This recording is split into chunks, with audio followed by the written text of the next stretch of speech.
అనుక్షణం ప్రజల పక్షం minute five news కి స్వాగతం. ముందుగా హెడ్లైన్స్. సూర్యప్రభ వాహనంపై ఊరేగిన ప్రసన్న వెంకటేశ్వరుడు. రెడ్డప్పనాయుడు కాలనీలో ఊరేగింపు వాహనాన్ని నడిపి మత సామరస్యానికి నిదర్శనంగా నిలిచిన ఎమ్మెల్యే షాజహాన్ బాషా. మలేరియా నిర్మూలన దిశగా సాధించాలి. Deputy DMHO doctor Lakshmi Narasaiah పిలుపు. అక్రమ క్వారీలపై పోలీసుల ఉక్కుపాదం. హిటాచీ లారీలను సీజ్ చేసిన పోలీసులు. ఆపరేషన్ వజ్రతో డ్రగ్స్ నెట్వర్క్లపై ఉక్కుపాదం. పాఠశాలలో కళాశాలలో సమీపంలో డ్రగ్స్ విక్రయాలపై కట్టుదిట్టమైన నిఘా. ఇక డీటెయిల్స్ చూస్తే జిల్లాలో మాదక ద్రవ్యాలను పూర్తి స్థాయిలో అరికట్టి మాదక ద్రవ్య రహిత సమాజాన్ని నిర్మించేలా చర్యలు తీసుకోవాలని జిల్లా కలెక్టర్ నిశాంత్ కుమార్ సంబంధిత అధికారులను ఆదేశించారు. గ్రామీణ పట్టణ ప్రాంతాల్లో ఎవరైనా గంజాయి సేవించే వారి వివరాలు తెలిసినప్పుడు టోల్ ఫ్రీ మరియు వాట్సాప్ నెంబర్లకు సమాచారం పంపించేలా విస్తృతంగా మహిళా సంఘాలకు అవగాహన కల్పించాలని సమాచారం అందజేసిన వివరాలు గోప్యంగా ఉంచడం జరుగుతుందన్నారు. ఈగర్ క్లబ్ ను మరింత మెరుగ్గా పనిచేసేలా చూడాలన్నారు. జిల్లాలోని అన్ని కళాశాలలు, పాఠశాలలు, విద్యా సంస్థల సమీపంలో మాదక ద్రవ్యాల ఉత్పత్తుల వినియోగం, అమ్మకాల నివారణకు కట్టుదిట్టమైన చర్యలు చేపట్టాలని సంబంధిత అధికారులకు ఆదేశించారు. గుట్కాను కూడా కంట్రోల్ చేయాలని, మైనర్లకు తుపాకును విక్రయిస్తే సదరు షాపులను సీజ్ చేస్తామని మున్సిపాలిటీల్లో, పంచాయతీల్లో అవగాహన కల్పించాలన్నారు. సమాజంలో ఉన్న అతిపెద్ద మాదక ద్రవ్యాల సమస్యను నిర్మూలించడంలో ప్రతి ఒక్కరూ భాగస్వాములు కావాలని కలెక్టర్ పేర్కొన్నారు. జిల్లా ఎస్పీ ధీరజ్ కునిబిల్లి మాట్లాడుతూ జిల్లాలో మాదక ద్రవ్యాల నియంత్రణకు పటిష్ట చర్యలు తీసుకుంటున్నామన్నారు. ఈ సంవత్సరం జనవరి 1 నుండి ఇప్పటి వరకు జిల్లా మొత్తంలో 3 గంజాయి కేసులు పెట్టడం జరిగిందని, 192 కేజీలు సీజ్ చేయడం జరిగిందన్నారు. రాష్ట్ర ప్రభుత్వం ఆపరేషన్ వజ్ర ప్రహార్ పేరుతో 30 రోజుల పాటు నిరంతర మాదక ద్రవ్యాల నిరోధక కార్యక్రమాన్ని ప్రారంభమైన తర్వాత జిల్లాలో సింథటిక్ డ్రగ్స్ వినియోగాన్ని అరికట్టడం, చిల్లర విక్రయ నెట్వర్క్లను నిర్మూలించడం, వాణిజ్య మరియు సరఫరాల గొలుసులు అంతరాయం కలిగించడం తదితర కార్యక్రమాలను నిర్వహిస్తున్నట్లు చెప్పారు. ప్రత్యేక దాడులు మరియు గస్తీ చర్యలు మరింత వేగవంతం చేసినట్లు తెలిపారు. విద్యాశాఖ, పోలీస్ శాఖ వారి సమన్వయంతో 55 ఈగల్ క్లబ్స్ ద్వారా జిల్లాలో ప్రతి నెల స్కూల్లో, కాలేజీల్లో అవగాహన కార్యక్రమాలు నిర్వహిస్తున్నట్లు చెప్పారు.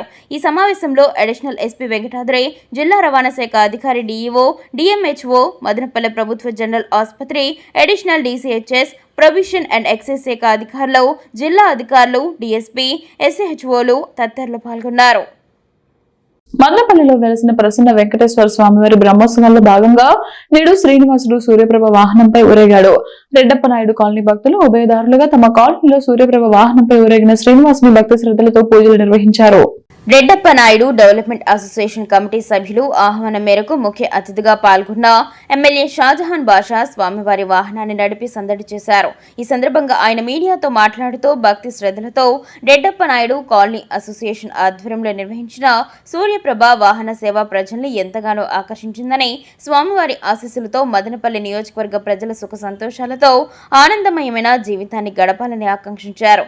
ఈ కార్యక్రమంలో తెలుగుదేశం నాయకులు సహదేవ నాయుడు, మాజీ councillor Babji, Muniratnam, Srinivasa super market Srinivasulu Naidu, Nadella Sivaprasad, Reddy royal, JCB Venu, tiger Surender Reddy, Jafar Nisa, Sriramulu, Kamala Marikrishna, medical shop Ramesh Reddy, Talakayala Srinivasulu పెద్ద సంఖ్యలో భక్తులు పాల్గొన్నారు.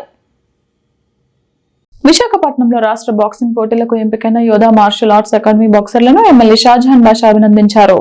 శుక్రవారం బీటీ కళాశాల మైదానంలో శాప్ ఆధ్వర్యంలో జరిగిన జిల్లా స్థాయి బాక్సింగ్ పోటీల్లో యోధా మార్షల్ ఆర్ట్స్ అకాడమీ ఆధ్వర్యంలో హాజరైన 4 విద్యార్థులు విశాఖపట్నంలో జరుగు రాష్ట్ర స్థాయి బాక్సింగ్ పోటీలకు అన్నమయ్య జిల్లా తరపున అర్హత సాధించారు.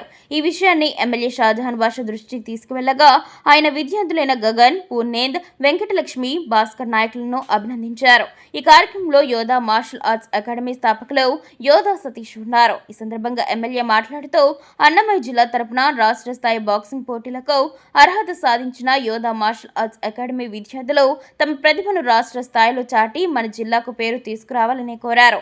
కూటమి ప్రభుత్వం తాను క్రీడలకు, క్రీడాకారులకు ప్రోత్సాహం ఇవ్వడం జరుగుతుందన్నారు. ఇంకా భవిష్యత్తులో మదనపల్లి నుండి మరింత మంది బాక్సర్లు రావాలని ఆకాంక్షించారు. గెలుపోటములకు అతీతంగా క్రీడను ఆస్వాదిస్తూ ఆడినప్పుడే విజయం మనకు దక్కుతుందని అన్నారు. రాష్ట్ర స్థాయి పోటీలకు ఎంపికైన విద్యార్థులను కోచ్ యోధా సతీష్ ను ఎమ్మెల్యే అభినందించారు. ఇక డీటెయిల్స్ చూస్తే మలేరియా నిర్మూలన దిశగా ఇప్పుడు సాధించాలని అన్నమయ్య జిల్లా మదనపల్లి డిఎంహెచ్ఓ డాక్టర్ లక్ష్మీ నరసయ్య అన్నారు. ప్రపంచ మలేరియా దినోత్సవం సందర్భంగా అన్నమయ్య జిల్లా కేంద్రం మదనపల్లిలోని డిఎంహెచ్ఓ కార్యాలయంలో ప్రపంచ మలేరియా దినోత్సవం సందర్భంగా వారు మాట్లాడుతూ మలేరియా జ్వరం ప్లాస్మోడియం అనే పరాన్న జీవి వల్ల వస్తుందని, ఈ పరాన్న జీవిని కలిగి ఉన్న ఆడ అనాఫిలిస్ దోమ మనిషిని కుట్టినప్పుడు మానవ శరీరంలోకి ఈ పరాన్నజీవి ప్రవేశించి మలేరియా జ్వరాన్ని వచ్చేలా చేస్తుందని తెలిపారు. జెండా ఊపి ర్యాలీని ప్రారంభించారు. ఆడ అనాఫైలిస్ దోమను మంచి నీటిలో పెరిగే మలేరియా వ్యాధిని వ్యాపింపజేస్తోంది.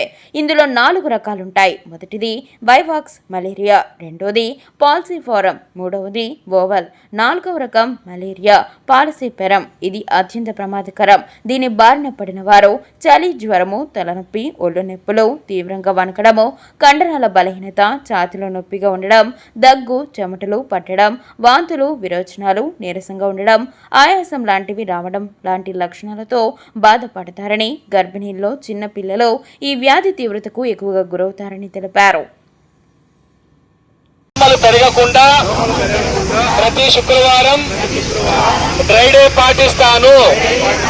వేసవిలో తీవ్ర నీటి ఎద్దడి నెలకొంటున్న సందర్భంలో ముందస్తుగా ఎమ్మెల్యే సహజ సూచనలతో మున్సిపల్ కమిషనర్ ప్రమీల ఆధ్వర్యంలో రామారావు కాలనీ, చీకలగుట్ట ప్రాంతాలకు నీటి సౌకర్యం కల్పించేందుకు బోరు వేసి నేడు మోటార్ను ఎమ్మెల్యే షాజహాన్ బాషా చేతుల మీదుగా ప్రారంభించారు.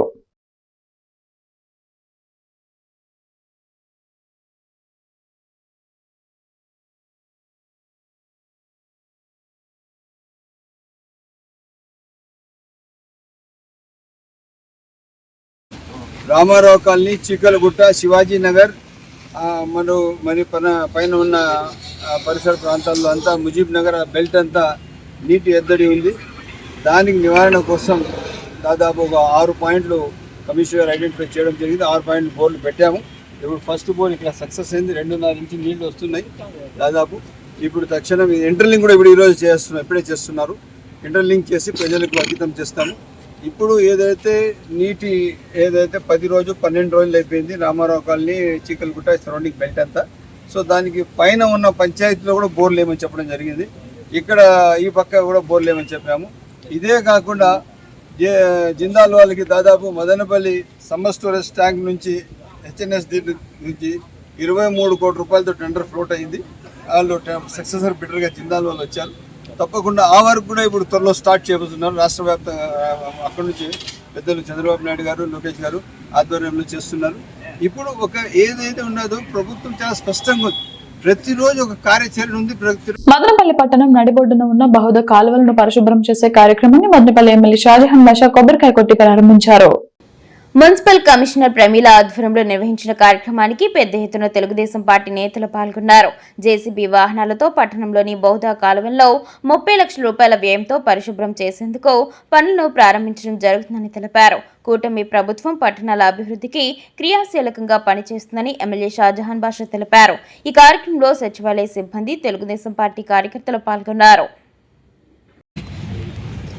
ఈరోజు బహుదా క్లీనింగ్ గాను దాదాపు ఒక 30 లక్షల రూపాయలతో ఒక ప్రణాళిక తయారు చేశాం. ఈరోజు రోజుకి మదనపల్లి పట్టణ సుందరం కోసం అందంగా ఉండాలని చెప్పి దానికి తీర్చిదిద్దుతాను. ఈరోజు బహుదా కాలువల పైన ఒక బ్యారికేడ్స్ లాగా ఒక పెద్ద వైర్స్ అంతా షీల్డ్ అంతా ఇచ్చాము. ఇదే కాకుండా ఇంకా సిటిఎం రోడ్ త్వరలో టెండర్ అయిపోతూ ఉంది. సిటిఎం రోడ్ స్టార్ట్ చేస్తాం, డబుల్ రోడ్ ఇస్తాము. దీని తర్వాత ఇంకా టౌన్లో క్లీనింగు, ఇంకా ఇది మన కోమటి వంచరు రైట్ రౌండ్ రోడ్ ఇస్తాము. దాన్ని బ్యూటిఫికేషన్ చేస్తాము. లోపల ఉన్న నీళ్ళన్నీ ఆ చెత్త నీళ్ళు, కాలువ నీళ్ళు దాంట్లో వస్తున్నాయి. కాలువ నీళ్ళు డైవర్ట్ చేసి బౌదాలో కలుపుతాము. అదేవిధంగా దాంట్లో ఉన్న మొత్తం సిల్ట్ అంతా తీసేసి ఇక వచ్చే వర్షపు నీళ్ళు, మంచి నీళ్ళు పెట్టి మళ్ళీ దానికి బోటింగ్ అంతా కల్పించాలని చెప్పి ఒక ప్రణాళికతో పనిచేస్తున్నాం. ఈరోజు మున్సిపాలిటీ గత 5 సంవత్సరాల పాపానికి ఈరోజు కంప్లీట్ చేయాల్సి వస్తుంది. అప్పుడు ఏమాత్రం రోడ్లు కానీ, పీటీ రెన్యూవల్స్ కానీ, సీసీ రోడ్లు కానీ, కాలువలు కానీ లేదు. ఇప్పుడు 40 కోట్ల రూపాయలతో డ్రైనేజ్ ఇస్తున్నాం మదనపల్లి టౌన్కి అంతా. 40 కోట్లు దాదాపు 6 వార్డులకే సరిపోయేటట్టు కనిపిస్తుంది. అంత పరిస్థితి దయనీయంగా ఉంది. ఎక్కడెక్కడ కానీ సిస్టమ్ ఆఫ్ గవర్నెన్స్ గత 5 సంవత్సరాలు జరగలేదు. ఎవరికి కూడా అందుబాటులో గవర్నెన్స్ లేదు. ఏదైనా అందుబాటులో ఉండిందంటే పోలీసులు. కుప్పం కుప్పంలో తెలుగు తమ్ముళ్లు క్వారీలపై సైతం దాడులు. కుప్పం మండలంలోని గుట్టపల్లి కాలనీ సమీపంలో 2 అక్రమ క్వారీలపై ఆకస్మిక దాడులు చేసిన పోలీసులు. మీడియా సమావేశంలో కుప్పం డీఎస్పీ పార్థసారథి 2 అక్రమ క్వారీల్లో లారీ మరియు 2 హిటాచీ వాహనాలు సీజ్ చేశాం. సుమారు 30 బ్లాక్లకు స్వాధీనం చేసుకుని మైనింగ్ అధికారులకు అప్పచెప్పాం. ఇంతకు ముందులా కూడా గుడిపల్లి శాంతిపురం మండలంలో 5 అక్రమ క్వారీలపై దాడులు చేసి వాహనాలు సీజ్ చేశాం. కుప్పం సబ్ డివిజన్ పరిధిలో ఎక్కడైనా అక్రమ కార్యకలాపాలు జరిగితే పోలీసులకు సమాచారం ఇవ్వండి. తెలుగు తమ్ముళ్లు కానీ ఇతర నేతలు ఎవరైనా అక్రమ కార్యకలాపాలకు పాల్పడితే చట్ట ప్రకారం కఠిన చర్యలు తీసుకుంటాం. అక్రమంగా మైనింగ్ కు పాల్పడుతున్న వారిపై కఠిన చర్యలు తీసుకుంటాం. రాష్ట్రంలో ఆదర్శంగా ఉన్న కుప్పంలో అసాంఘిక కార్యకలాపాలకు పాల్పడితే సహించబోము. పెద్ద 16 టైర్స్ లారీలలో హిటాచి తోటి బౌల్డర్స్ ఎక్కించే ప్రయత్నం చేస్తూ ఉన్నారు. మమ్మల్ని చూసి వాళ్ళు పారిపోయారు. ఆ తర్వాత ఇది సీజ్ చేయడం జరిగింది. సీజ్ చేసి ఇమీడియట్లీగా మైన్స్ డిపార్ట్మెంట్ వాళ్ళకి తెలియజేయడం జరిగింది. అలాగే ఈ రోడ్డుకి అవతల వైపు కూడా ఇంకొక చోట కూడా ఇటువంటి క్వారీ జరుగుతుంది. అక్కడ కూడా వెళ్ళి తనిఖీ చేయగా అక్కడ ఒక హిటాచి ఉంది. దాన్ని కూడా మేము సీజ్ చేసి ఏడి మైన్స్ వారికి తెలియజేశాము. గతంలో కూడా మేము అనేక మార్లు హెచ్చరించడం జరిగింది. ఎక్కడ కూడా ఇల్లీగల్ మైన్స్ జరగడానికి ప్రయత్నం చేయొద్దని అని చెప్పాము. అయినా కొంతమంది ప్రయత్నం చేస్తున్నారు. అక్కడక్కడ ఇటువంటి విషయాల్లో ప్రజలు మాకు బాగా సహకరిస్తున్నారు. ఈ చుట్టుపక్కల ప్రజలతోటి మేము తెలుసుకోవాల్సింది ఇది ఇన్ఫర్మేషన్ ఇవ్వడం జరిగింది. దీంతో మేము అర్ధరాత్రి వచ్చి రైడ్ చేయడం జరిగింది. ఇలాగే ప్రజలందరూ కూడా సహకరించి ఈ అక్రమంగా జరిగే క్వారీస్ విషయం కానీ, అక్రమంగా జరిగే పీడిఎస్ రైస్ గురించి కానీ, ఇంకా ఇతరత్ర ఏమన్నా సరే ఇల్లీగల్గా ఏవి జరిగినా కూడా ఇలాగే మాకు ఫోన్ చేసి సహకరిస్తూ ఇటువంటి విషయాల్లో కొద్దిగా అలర్ట్గా ఉండి మాకు ఇన్ఫర్మేషన్ ఇస్తుంటే ఇటువంటి ఆక్రమాలు జరగకుండా మేము చూసుకోగలమండి. Thank you. అఖిల భారత విద్యార్థి సమాఖ్య ఐఏఎస్ఎఫ్ ఆధ్వర్యంలో ముఖ్య కార్యకర్తల సమావేశం స్థానిక ఎస్టీ భవనం నందు నిర్వహించడం జరిగింది. ఈ సమావేశానికి ముఖ్య అతిథులుగా ఏఐఎస్ఎఫ్ రాష్ట్ర అధ్యక్షుడు జి వలరాజు, ఏఐఎస్ఎఫ్ జిల్లా నిర్మాణం బాధ్యులు పి మహేష్, రాష్ట్ర ఉపాధ్యక్షులు కోటేశ్వరరావు హాజరయ్యారు. ఈ సందర్భంగా విలేకరులతో ఏఐఎస్ఎఫ్ రాష్ట్ర అధ్యక్షులు జి వలరాజు మాట్లాడుతూ రాష్ట్రంలో కూటమి ప్రభుత్వం అధికారంలోకి వచ్చి ప్రభుత్వ విద్యను పరిరక్షించాల్సిన బాధ్యత నుంచి క్రమంగా తప్పుకుంటూ చివరికి కూటమి ప్రభుత్వం హామీలను కూడా మరిచిపోయి ప్రభుత్వ విద్యను, ఉన్నత విద్యను నిర్వీర్యం చేస్తూ కార్పొరేట్లకు అందజేస్తుందని, అందువల్లనే ఏపీఎస్సీహెచ్ఈ స్వయం ప్రతిపత్తిని దెబ్బతీస్తూ నిబంధనలకు విరుద్ధంగా కూటమి ప్రభుత్వం commissionerate of higher education GO number 3 తీసుకొని వచ్చిందని, మరో పక్కన ఇంటర్మీడియట్ విద్యా మండలి మార్చి 18వ తారీఖున ప్రైవేట్ కళాశాల ఎక్కడా కూడా బోర్డులను గాని వీడియోల ద్వారా ప్రచారం గాని విద్యార్థులను ఖచ్చితంగా ఉత్తీర్ణులు చేస్తాం గాని ఇవ్వకూడదని ప్రైవేట్ విద్యా సంస్థలకు ఇంటర్ విద్యా మండలి బోర్డు కార్యదర్శి పి రంజిత్ బాషా తెలిపినప్పటికీ రాష్ట్రంలో ఏ ఒక్క కళాశాల పాటించకపోగా ప్రభుత్వ అధికారులు చర్యలు తీసుకున్న పాపాన పోలేదు. పైగా commissionerate of higher education CH commissioner doctor Narayana Bharath Gupta IAS మార్చి 27వ తారీఖున ఫేక్ కోచింగ్ సెంటర్లపై చర్యలు తీసుకుంటామని ఆంధ్రప్రదేశ్ కోచింగ్ సెంటర్లకు కొత్త నిబంధనలు తీసుకుని వచ్చారు. అయితే రాష్ట్రంలో కూటమి ప్రభుత్వం ఓ పక్క ప్రక్షాళన చేస్తున్నామంటూనే మరో పక్కన కార్పొరేట్ విద్యకు రెడ్ కార్పొరేట్ వేస్తున్నది అందుకు సందేహమే లేదు. రాష్ట్రంలోని నకిలీ కోచింగ్ సెంటర్లపై చర్యలు లేక విద్యార్థులను, తల్లిదండ్రుల్ని మభ్యపెట్టేందుకే మాత్రమే ప్రొసీడింగ్స్ విడుదల చేస్తున్నారని అన్నారు. బైజూస్, ఫిజిక్స్ వాలా ఎన్నో అనుమతి లేని సెంటర్ ఉన్న జేఈ మెయిన్స్, మెడిసిన్ పేరుతో దోచుకున్న చర్యలు లేవు. అయినా కార్పొరేట్ విద్యకు పరోక్షంగా కూటమి నేతలు ఊతం అందుస్తున్నా కూటమి ప్రభుత్వం ఇంకా ప్రభుత్వ విద్యను పరిరక్షిస్తామంటూనే మభ్యపెడుతున్నారు. ఇంటర్ విద్యలో మొదటి సంవత్సరం 77%, రెండవ సంవత్సరం 81% ఉన్న ఫెయిల్ కూడా అదే కార్పొరేట్ విద్యా సంస్థలు ఉన్న తల్లిదండ్రులకు బయటకు చెప్పకుండా ఉన్నారు. ప్రాంతీయ ఆర్ఏఓలో వ్యవహరిస్తున్న వారు దీన్ని బయట పెట్టాల్సిన అవసరం ఉన్నా పట్టినట్టు ఉన్నారు. అదే క్రమంలో అడ్మిషన్లు అక్రమంగా చేస్తూ పుస్తకాల పేరుతో వేల రూపాయలు వసూలు చేస్తున్న విద్యాశాఖ మంత్రి నారా లోకేష్ కార్పొరేట్ల మంత్రిగా వ్యవహరిస్తున్నారు అని అన్నారు.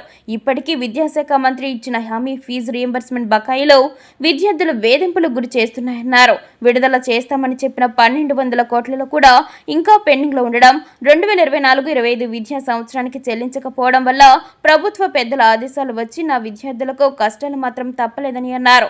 అందుకే ఏఐఎస్ఎఫ్ విద్యార్థులు తల్లిదండ్రులతో కలిపి పోరాటాలకు సిద్ధమవుదామని అన్నారు.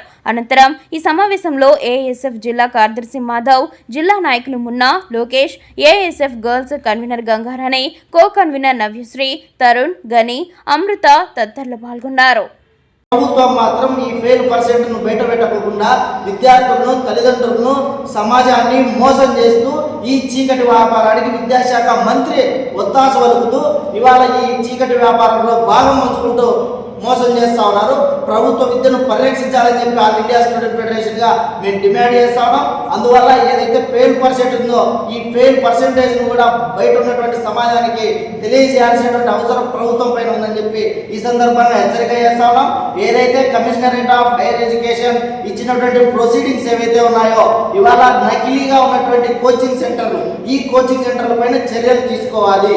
దీనికి ఇవాళ ఆ జిల్లాలో ఉన్నటువంటి కలెక్టర్ చైర్మన్ గా లేదా డిఈఓలు లేదా ఎస్పీలు, ఎన్జిఓలు, విద్యార్థి సంఘాలు అంతా భాగస్వామ్యమే అని చెప్పి మాటలు చెప్తా ఉన్నారు. ఎక్కడా కూడా తిరుపతిలో ప్రతిరోజు అన్నదాన కార్యక్రమం అందిస్తున్న స్వాదిష్టాన అన్నదాన సేవా ట్రస్ట్ విజయ బృందం మదనపల్లి దేవత నగర్ నందుగల చైతన్య స్వచ్ఛంద సేవా సంస్థను సందర్శించి పిల్లల యోగక్షేమాలు యాజమాన్యం వారిని అడిగి తెలుసుకున్నారు. చైతన్య స్వచ్ఛంద సేవా సంస్థ admin director doctor G Subrahmanyam Chaitanya స్వచ్ఛంద సేవా సంస్థ చేస్తున్న సేవా కార్యక్రమాలను విపులంగా వివరించారు. చైతన్య స్వచ్ఛంద సేవా సంస్థ జనరల్ సెక్రటరీ ఏ కవితారాణి మాట్లాడుతూ సంస్థ 2002 నుంచి నేటి వరకు దాదాపు 400 మంది చిన్నారులకు ఆశ్రయం కల్పిస్తూ అండగా నిలిచిందని వివరించారు. స్వాదిష్టాన అన్నదాన సేవ ట్రస్ట్ వారు భవిష్యత్తులో మరిన్ని సహాయ సహకారాలు అందిస్తామని చైతన్య సేవా సంస్థకు భరోసా కల్పించారు. ఈ కార్యక్రమంలో స్వాదిష్టాన అన్నదాన ట్రస్ట్ చైతన్య స్వచ్ఛంద సేవా సంస్థ గురించి తెలియజేసి తీసుకువచ్చిన రీడో స్వచ్ఛంద సేవా సంస్థ ఐలా ఈశ్వరయ్య మరియు పసల చంద్రశేఖర్, స్వాదిష్టాన అన్నదాన ట్రస్ట్ విజయ చైతన్య స్వచ్ఛంద సేవా సంస్థ బోర్డ్ ఆఫ్ డైరెక్టర్స్ మరియు సంస్థ వ్యవస్థాపక అధ్యక్షులు ఎంపీ ఆనందన్ను సంస్థ జ్ఞాపికతో సన్మానించారు. తర్వాత సంస్థలోని చిన్నారులను ప్రేమగా పలకరించి వారికి కావలసిన విద్యా సామగ్రిని మరియు పండ్లలో ఆహార పదార్థాలను వితరణ చేసిన స్వాదిష్టాన అన్నదాన ట్రస్ట్ యాజమాన్యం.